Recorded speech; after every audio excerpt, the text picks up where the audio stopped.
অনেকদিন আগে এক স্বার্থপর লোক ছিল।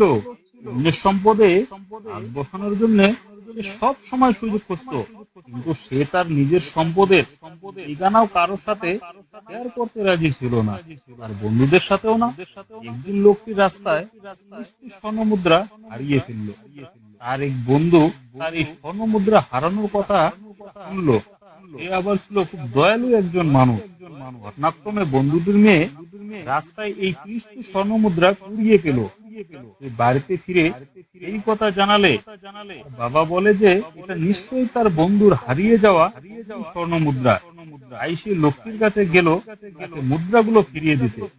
কিন্তু তার স্বার্থপর বন্ধুটি যখন শুনলো যে তার মেয়ে এই স্বর্ণমুদ্রা কুড়িয়ে পেয়েছে, তখন সে বলল যে আমার মোট 40টি স্বর্ণমুদ্রা ছিল, তোমার মেয়ে নিশ্চয়ই এখান থেকে 10টি মুদ্রা সরিয়েছে, আমাকে তোমার 40টি মুদ্রাই দিতে হবে।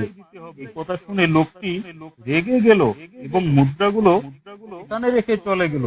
কিন্তু স্বার্থপর বন্ধুটি ছিল নাছোড় বান্দা।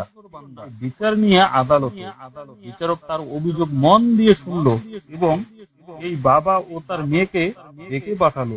যখন তাদের নিয়ে আসা হলো, তখন বিচারক মেয়েটিকে জিজ্ঞেস করলো যে সে কতটি স্বর্ণমুদ্রা পেয়েছিল। মেয়েটি জানালো যে 30টি স্বর্ণমুদ্রা। বিচারক আবার স্বার্থপর লোকটিকে জিজ্ঞেস করলো সে কতটি মুদ্রা হারিয়েছিল। লোকটি জানালো যে মোট 40টি স্বর্ণমুদ্রা। বিচারক এবার লোকটিকে জানালো যে মেয়েটি যে মুদ্রা কুড়িয়ে পেয়েছে সেগুলো তার নয়, কারণ মেয়েটি পেয়েছে 30টি মুদ্রা, কিন্তু সে হারিয়েছে 40টি মুদ্রা। বিচারক মেয়েটিকে এই মুদ্রাগুলো তার সাথে নিয়ে চলে যেতে বলল এবং জানালো যে যদি কেউ জানায় যে 30টি মুদ্রা হারিয়েছে, তবে তাকে আবার ডেকে পাঠাবে। বিচারক লোকটিকেও বলল যে কেউ যদি খবর দেয় যে 40টি স্বর্ণমুদ্রা পেয়েছে, তবে তাকে ডেকে পাঠানো হবে।